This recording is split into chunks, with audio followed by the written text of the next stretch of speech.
Sarah Mitchell's fingers trembled slightly as she adjusted her blazer in the hallway mirror. Tonight's investor dinner could change everything. Her startup, Ecologistics, had finally caught the attention of major venture capital firms after 18 months of grinding through rejections. "You're not seriously wearing that to Marcus's fundraiser, are you?" Her husband David emerged from his home office, straightening his Hermes tie. At 42, he commanded respect as Senior VP of Operations at Hartwell Industries, a traditional logistics company that had dominated the market for decades. "This is my lucky blazer," Sarah replied, smoothing the navy fabric. "I wore it to my first successful pitch." David's laugh carried that familiar edge of condescension. "Successful? Sarah, you raised $50,000 from your college friend. That's not exactly Goldman Sachs territory." Heat crept up Sarah's neck. "Every company starts somewhere, David. Real companies start with real business plans, not feel-good environmental fantasies." He grabbed his keys from the marble countertop. "Speaking of which, when are you planning to get serious about your career again? Hartwell is still looking for experienced project managers." "I am serious about my career. Ecologistics processed over $2 million in freight last quarter. In a niche market that'll disappear the moment fuel prices stabilize." David's reflection met hers in the mirror. "I'm trying to help you here. Marcus knows people. Real people who make real decisions about real money." Sarah's jaw tightened. "You mean people like you? People who understand how business actually works?" He straightened his cufflinks. "Look, this startup phase was cute when we thought it was temporary. But you're 35, Sarah. At some point, you need to grow up." The word cute hit like a physical blow. Cute. Like her late nights building algorithms were a hobby. Like her 70-hour weeks were playing pretend. "I'm not going," she said quietly. "What?" "To Marcus's fundraiser. I have a video call with potential investors in Singapore. Prime time for them is midnight here." David turned, his expression shifting from dismissive to irritated. "You're choosing some phantom international call over networking with actual industry leaders?" "Phantom?" Sarah's voice rose. "David, these investors manage over $3 billion in capital. They're looking at our Southeast Asian expansion." "Our expansion?" His laugh was sharp. "Sarah, you have 3 employees and a rented office space. You don't have expansions. You have expenses." The words hung in the air between them like a gauntlet thrown down. Sarah felt something crystallize in her chest, not anger, but clarity. Cold, sharp clarity. "You're right," she said softly. "We are very different kinds of companies." David's smile was triumphant. "Finally, some. Mine is growing." She grabbed her laptop bag and headed for the door, leaving David standing in their perfectly appointed hallway, his victory speech dying on his lips. 3 hours later, Sarah sat in her small office overlooking the Seattle harbor, her laptop screen divided between 6 different time zones. The Singapore investors had brought partners from Tokyo, Sydney, and Hong Kong. "Ms. Mitchell," the lead investor's voice crackled through the connection, "your Q3 numbers are impressive. But we need to understand your competitive landscape. How do you position against established players like Hartwell Industries?" Sarah's pulse quickened. Of all the companies they could have mentioned, Hartwell represents exactly what we're disrupting, she replied steadily. They're dependent on legacy infrastructure and resistant to environmental accountability. Our clients choose us because we offer what traditional logistics can't: transparency, sustainability, and agility. Interesting. We've been watching Hartwell's stock performance. Down 18% this year.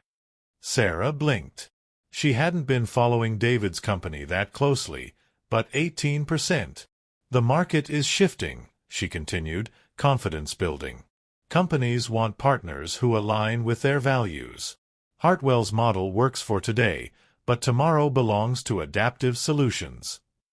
By the time the call ended at 1:30 a.m., Sarah had secured a second-round meeting and a letter of intent for series of funding. $8 million, contingent on due diligence.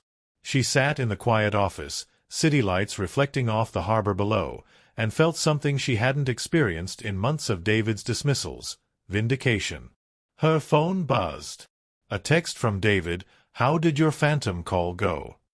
Sarah stared at the message, then deleted it without responding. Some conversations were better had in person. Some victories were worth savoring in silence. Sarah's hands trembled as she adjusted her blazer, knowing tonight's investor pitch could change everything. But when her husband David saw her lucky navy jacket, his laugh carried that familiar edge of condescension that had been slowly killing her dreams for months. "You're not seriously wearing that to Marcus's fundraiser, are you?" he said, straightening his Hermes tie. "Sarah, you raised $50,000 from your college friend. That's not exactly Goldman Sachs territory." Little did David know that in exactly 18 months, his wife's cute little startup would acquire his failing company for $42 million.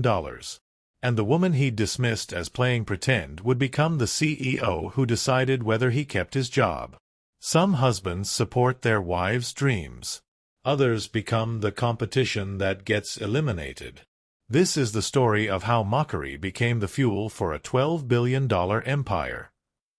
Have you ever been told your dreams were too cute to take seriously? That your vision was just a phase you'd grow out of? Sarah Mitchell knows exactly how that feels. She also knows what it's like to prove every single doubter wrong while building an empire they never saw coming. If you've ever needed proof that the best response to mockery is massive success, this story will show you exactly how one woman transformed dismissal into a $12 billion IPO. Stay with me, because what happens next will make you believe that sometimes the most powerful revenge is simply becoming undeniably excellent at what you do. $8 million. David set down his coffee mug with enough force to rattle the breakfast table. "Sarah, that's not possible. The term sheet is in my email." Sarah buttered her toast calmly, though her heart hammered against her ribs. "Series of funding from Pacific Rim Ventures. They want to close within 60 days. David's face cycled through confusion, disbelief, and something that looked dangerously like panic. "You're talking about actual investors? Not friends or family or some crowdfunding. Institutional investors. The kind who do 30 million minimum investments." Sarah met his eyes. "The kind you said only deal with real companies. But how did you, what's their angle? There has to be a catch." The doubt in his voice sparked something fierce in Sarah's chest. Even now, even with proof, he couldn't simply congratulate her. "Their angle is profit, David. Same as any investor." She pulled up the email on her phone. "They see the global shift toward sustainable logistics." Something Hartwell apparently missed. What's that supposed to mean? Sarah hesitated.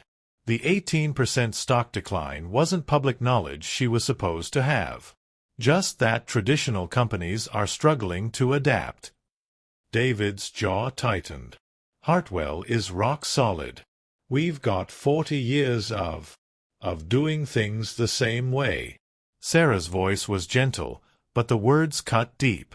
"David, when's the last time Hartwell innovated? Really innovated? We don't need to innovate. We have market share, established relationships." Had market share. The correction slipped out before Sarah could stop it. David went very still. "What did you just say?" Sarah's phone rang, saving her from having to answer. The caller ID made her stomach flip. Marcus Westbrook, David's boss and CEO of Hartwell Industries. "Sarah, congratulations." Marcus's voice boomed through the speaker.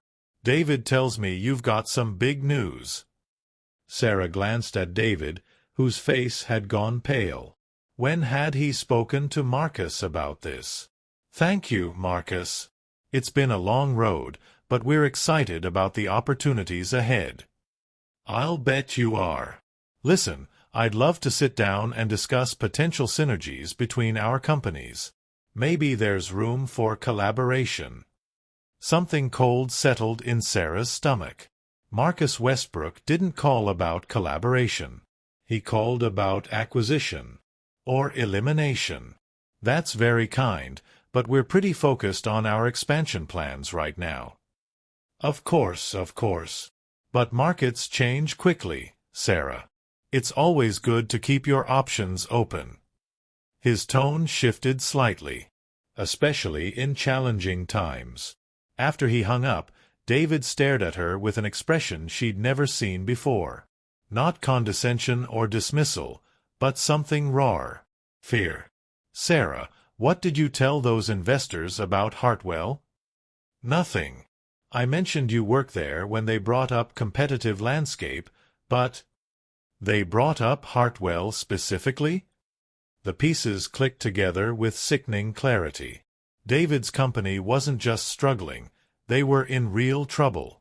And somehow, Ecologistics had appeared on the radar of people who could make that trouble much worse. David, what's happening at Hartwell? He rubbed his face, suddenly looking older than his 42 years. We lost the Morrison account last month. 30% of our Pacific Northwest business. They said they needed a partner with better environmental credentials. Sarah's toast turned to ash in her mouth. Morrison Industries had been one of her first target prospects. She'd pitched them 8 months ago and been told they were happy with their current provider. And the Yamamoto Group dropped us last week, David continued. Said they were consolidating with a more forward-thinking partner. Sarah had signed Yamamoto Group 6 months ago. It was Ecologistics' largest account. David. She started, but he was already standing, his face a mask of betrayal and rage. You knew. You knew our clients were jumping ship, and you said nothing. I didn't know they were your clients. I just knew they were looking for alternatives. Alternatives to me. His voice was deadly quiet. You've been building your little company by tearing down mine. That's not. How long, Sarah? How long have you been working against me? The accusation hit like a slap. I've never worked against you. I've been working for myself, for my company, for my dreams, the ones you said were cute and phantom and childish. Dreams that are destroying my career.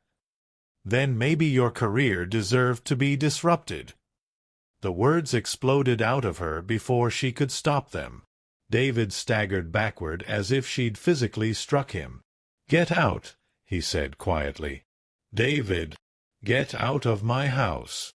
Sarah stared at him, this man she'd loved for 7 years, who looked at her now like she was a stranger.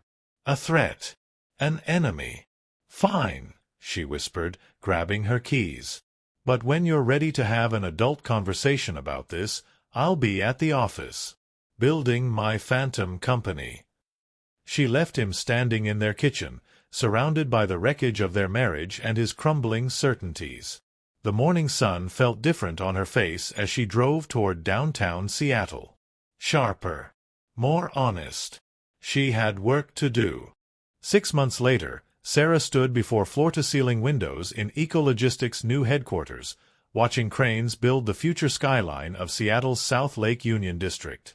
Her company now occupied 3 floors of a gleaming tower, housing 42 employees and growing. The Jakarta expansion is ahead of schedule, reported Jennifer Chen, her newly hired VP of International Operations. We'll be processing Southeast Asian freight by Q1 next year. Sarah nodded, reviewing the quarterly report on her tablet. $8 million in Series A funding had become $26 million in Series B after 6 months of explosive growth. Pacific Rim Ventures had introduced her to their network, and suddenly every conversation was about scale, market penetration, and global logistics revolution. What about the Morrison integration? She asked. Seamless. Their procurement team says we've reduced their carbon footprint by 34% while cutting shipping costs by 12%. They're recommending us to their subsidiary companies. Sarah smiled. Morrison Industries had been the domino that started everything. One satisfied client became 2, then 5, then 15 major accounts, all refugees from traditional logistics companies that couldn't adapt fast enough to changing market demands.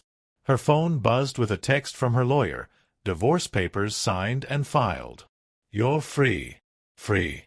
The word should have brought relief, but instead Sarah felt hollow. 7 years of marriage, reduced to legal documents and asset division. David had kept the house. She'd kept the company. The math worked out more fairly than she'd expected. "Sarah." Jennifer's voice pulled her back to the present. "There's something else." Marcus Westbrook called again. Sarah's jaw tightened. Marcus had been calling monthly, his tone shifting from condescending offers of partnership to increasingly desperate requests for meetings. Word in the industry was that Hartwell Industries had lost 40% of their client base in 6 months, with most citing environmental concerns and service flexibility. What did he want this time? He mentioned acquisition discussions. Said Hartwell was interested in bringing eco-logistics into the family. Sarah laughed, a sound with no humor in it. "The family that spent months telling me I wasn't good enough? Tell Mr. Westbrook I appreciate his interest, but eco-logistics isn't looking for a parent company." "Actually." Jennifer hesitated. There might be another angle worth considering. She handed Sarah a folder marked Confidential. Inside were financial reports, stock analyses, and industry projections that made Sarah's pulse quicken. "Hartwell's hemorrhaging money," Jennifer explained. "Stocks down 60% from this time last year. They've had 2 major clients terminate contracts this month alone, and their debt-to-equity ratio is approaching dangerous territory." Sarah studied the numbers, her business mind automatically calculating trajectories and possibilities. How long before they're forced to sell? Optimistically, 8 months. Realistically, they'll start shopping for buyers within 4. The implications hit Sarah like electricity. Hartwell Industries, the company David had held up as the gold standard of real business, was circling the drain while eco-logistics soared. "Jennifer, I want you to do something for me," Sarah said slowly. "Reach out to our investment partners. Ask them about acquisition opportunities in the traditional logistics space." "You're thinking about buying Hartwell?" "I'm thinking about the irony of it." Sarah closed the folder. "But first, I want to understand exactly what we'd be buying." 3 weeks later, Sarah sat across from Marcus Westbrook in Hartwell's mahogany-paneled boardroom. The older man looked haggard, his usual confidence replaced by desperation poorly disguised as business acumen. "Sarah, I'll cut right to the chase," Marcus began. "Hartwell Industries is prepared to offer you Chief Innovation Officer position, plus equity stake, plus full integration of eco-logistics as our sustainability division." "That's generous," Sarah replied carefully. "But I'm not looking for employment." "Then partnership. Merger of equals. Your environmental expertise combined with our infrastructure." "Marcus." Sarah's voice was gentle but firm. "Hartwell doesn't need a partner. It needs a buyer." The words hung in the air like smoke. Marcus's facade crumbled, revealing the exhausted businessman beneath. "You've done your homework," he admitted. "It's not homework when it's my industry." Sarah opened her own folder. Hartwell Industries has valuable assets, warehouses, distribution networks, client relationships that could be salvaged with the right approach. But the company as it exists now is unsustainable. "What are you proposing?" Eco-Logistics acquires Hartwell's physical assets and client contracts. We retain employees who fit our culture and operational model. Hartwell shareholders get fair market value for their stock, plus potential for future dividends based on integrated company performance. Marcus stared at her as if seeing her for the first time. "You're serious." "I'm always serious about business, Marcus. The question is whether you're ready to be serious about selling." That evening, Sarah drove through Seattle's Queen and neighborhood, past the house she'd shared with David. The lights were on in his home office, and she could see his silhouette bent over his desk, probably working late on damage control that would never be enough. Her phone rang. David's name on the caller ID. "Sarah, we need to talk." "If it's about the divorce, everything's been finalized." "It's not about the divorce." His voice was strained. "It's about Hartwell." Sarah pulled over, her heart hammering. "What about Hartwell?" "Marcus told me about your meeting. About your proposal." The pause stretched between them, 7 years of marriage and 6 months of warfare compressed into silence. "David, is it true? Are you going to buy my company?" Sarah closed her eyes. The boy who'd mocked her dreams, who'd called her business cute and phantom and childish, was now asking if she was going to save his career. "I'm going to buy what's left of it," she said quietly. "Whether that includes you is up to you."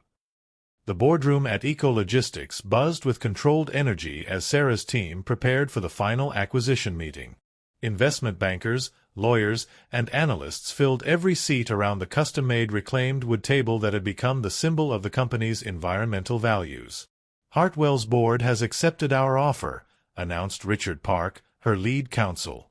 $42 million for assets, contracts, and personnel integration. The vote was unanimous. Sarah nodded, though her stomach churned with emotions she couldn't quite name. Vindication felt different than she'd imagined, heavier, more complicated. "What about employee retention?" she asked Jennifer. "We've identified 37 Hartwell employees whose skills align with our operational model. The rest will receive severance packages and job placement assistance." Jennifer paused. "That includes senior management." Everyone in the room understood the subtext. David Mitchell, Senior VP of Operations at Hartwell Industries, would not have a place in the new integrated company. His expertise in traditional logistics methods directly contradicted everything Ecologistics represented. "Schedule individual meetings with all retained employees," Sarah decided. "I want personal conversations about role transitions and cultural integration." The meeting dispersed, leaving Sarah alone with her thoughts and the Seattle skyline spread out below. In 18 months, she'd gone from struggling startup founder to acquiring the company that had once epitomized everything she wasn't good enough for. Her assistant's voice came through the intercom. "Sarah? David Mitchell is here to see you." Sarah's pulse spiked. "Send him in." David appeared in her doorway, and Sarah was struck by how different he looked. The confidence that had once felt crushing now seemed brittle, uncertain. His expensive suit couldn't hide the weight he'd lost or the exhaustion in his eyes. "Nice office," he said, taking in the space. "Very. You." "Thank you." Sarah remained seated, maintaining the power dynamic. "What can I do for you, David? You can explain to me how we got here." He moved closer, and she caught a familiar scent of his cologne. "One day we're married. The next day you're buying my company. How does that happen?" "You know how it happened. You were there for most of it." "Was I?" David's voice cracked slightly. "Because I keep replaying everything, and I can't figure out when my wife became my competitor. The moment you decided my dreams weren't worth taking seriously." The words came out harder than Sarah intended, but she didn't soften them. David flinched as if she'd slapped him. "Sarah, I was trying to protect you. The business world is brutal." "So you decided to be brutal first? To save me the trouble." "I never meant—" David stopped, running his hands through his hair. "God, I've been such an idiot." Sarah waited, saying nothing. I watched you build something incredible, he continued. Watched you prove me wrong in every possible way. And instead of being proud, instead of supporting you, I felt threatened. Like your success somehow diminished mine. It did diminish yours, Sarah replied quietly. But not because I built something. Because you stopped building anything. David's laugh was hollow. Hartwell's been coasting on reputation for years. We all knew it, but nobody wanted to change. Change was risky. Change was admitting we might be wrong. He met her eyes. Sound familiar? Sarah felt something shift in her chest, not forgiveness exactly, but recognition. The man who dismissed her dreams wasn't evil, just scared. Scared of a world that was changing faster than he could adapt. What do you want, David? I want to know if there's any room in your company for someone who's finally ready to learn. The question hung between them like a bridge neither was sure they wanted to cross. The David who mocked sustainable logistics? Sarah asked. Who called environmental accountability a fad? That David doesn't fit at ecologistics. What about the David who wants to understand what he missed? Who wants to be part of the solution instead of defending the problem? Sarah studied his face, searching for the manipulation she'd grown accustomed to. Instead, she saw something she hadn't seen in years: humility. Genuine, uncomfortable humility. We don't need a senior VP of operations, she said finally. David's shoulders sagged. I understand. But we could use a director of legacy integration. Someone who understands traditional logistics well enough to help clients transition to sustainable models. She paused. The pay cut would be significant. 60% less than your Hartwell salary. David's eyes widened. You're offering me a job? I'm offering you a chance to prove you can do the work without the title. Sarah's voice was steady, professional. No special treatment because we were married. No shortcuts because you know industry people. You'd report to Jennifer, follow our protocols, embrace our values. Can you do that? Yes. The word came out hoarse, desperate. Sarah, yes. I can do that. She nodded slowly. We'll start with a 6-month trial period. If you can demonstrate genuine commitment to our mission and contribute meaningful value to client transitions, we'll discuss permanent placement. David stepped forward as if to hug her, then stopped himself. The gesture was both heartbreaking and appropriate. Recognition that their personal relationship was over, even if their professional one might just be beginning. Thank you, he said simply. Don't thank me. Thank the clients whose needs you'll be serving. Sarah turned back to her computer. HR will send you onboarding information. Your first day is Monday. After David left, Sarah sat in the growing darkness, city lights beginning to twinkle below. Her phone buzzed with congratulatory messages from investors, employees, and industry contacts celebrating the Hartwell acquisition. But the message that made her smile came from her mother. Saw the news about your company. Dad would be so proud. His little girl, changing the world one delivery at a time. Her father had died when Sarah was 12, but he'd been an entrepreneur too, a small business owner who'd believed that treating people right was the foundation of everything else. He'd never gotten to see his values proven on a $40 million scale, but somehow Sarah felt his presence in every decision she made. Tomorrow, she'd begin integrating 2 very different companies into something new. She'd work alongside the man who'd once dismissed her dreams and try to build something better than either of them could have created alone. Tonight, she'd savor the knowledge that sometimes, just sometimes, the world rewarded those brave enough to believe in themselves. Even when nobody else did. 1 year later, Sarah stood at the podium of the Pacific Northwest Business Awards ceremony, her hands steady as she held the trophy for Entrepreneur of the Year. The ballroom fell silent as she began her acceptance speech. 18 months ago, I was told my company was cute, she began, her voice carrying clearly through the room. That my environmental focus was a phase that would disappear when fuel prices stabilized. That my dreams were phantom, and I needed to grow up. In the audience, she could see David sitting with the eco-logistics team, his expression a mixture of pride and painful recognition. Marcus Westbrook was there too, now serving on Eco-Logistics Advisory Board after the successful integration. Today, Eco-Logistics has processed over $200 million in sustainable freight services. We employ over 100 people across 4 countries.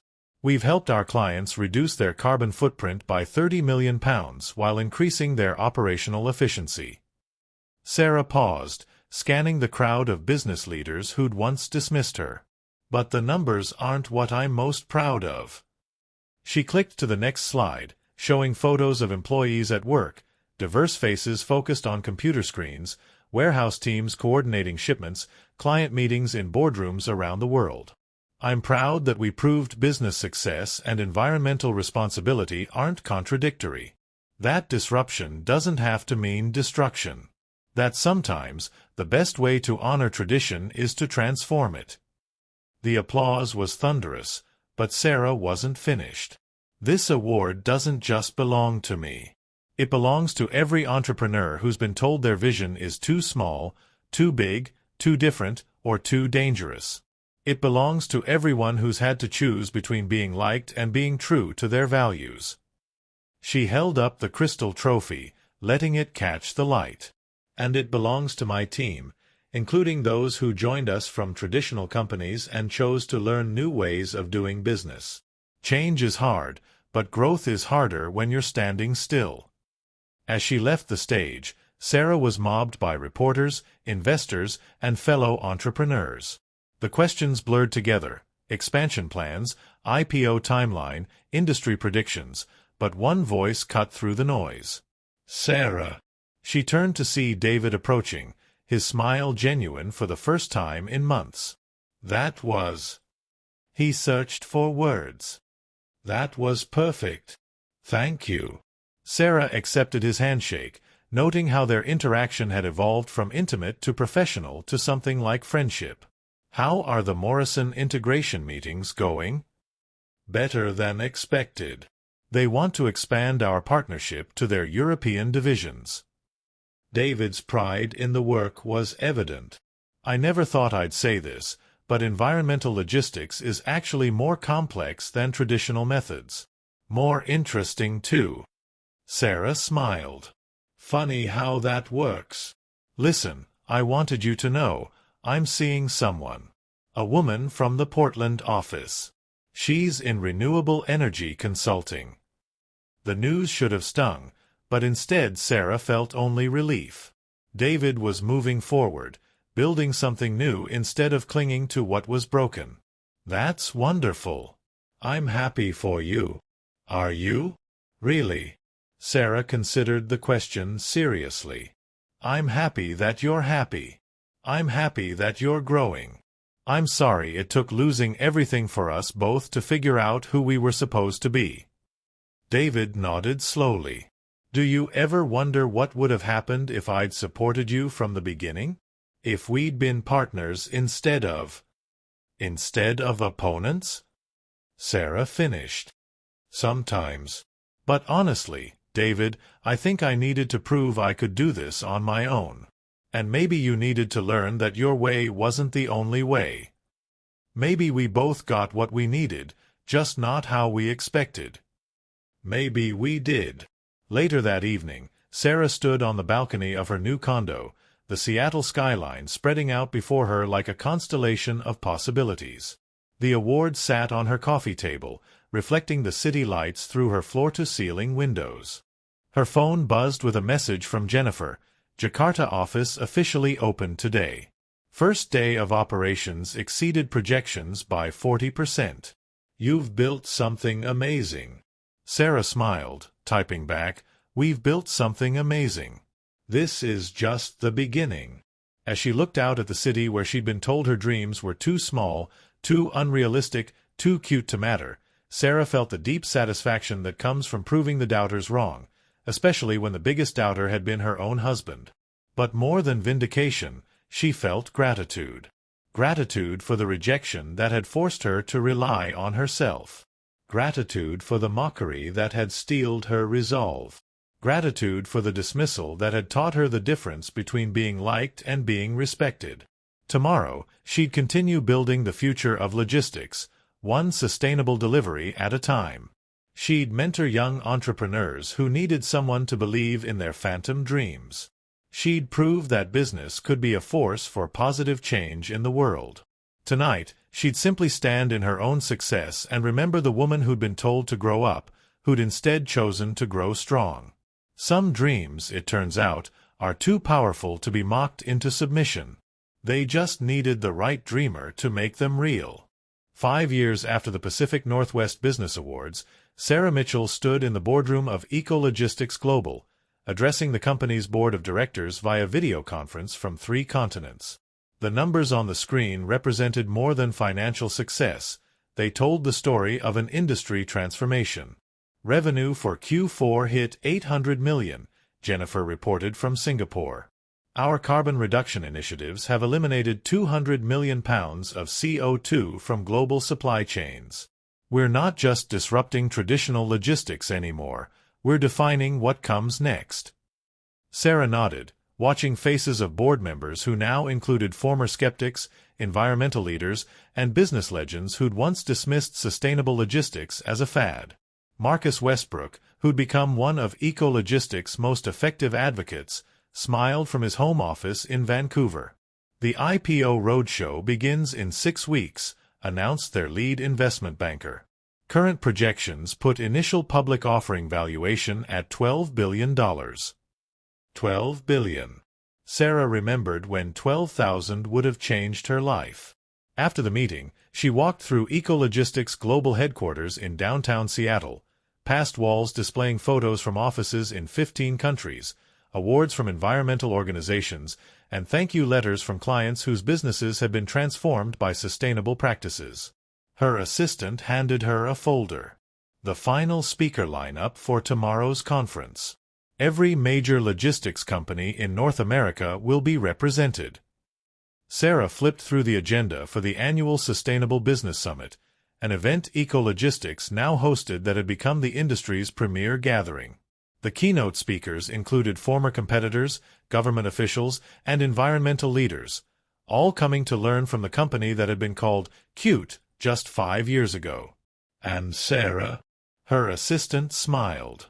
There's someone here to see you. David stood in her office, but he wasn't the broken man who'd asked for a job 5 years ago.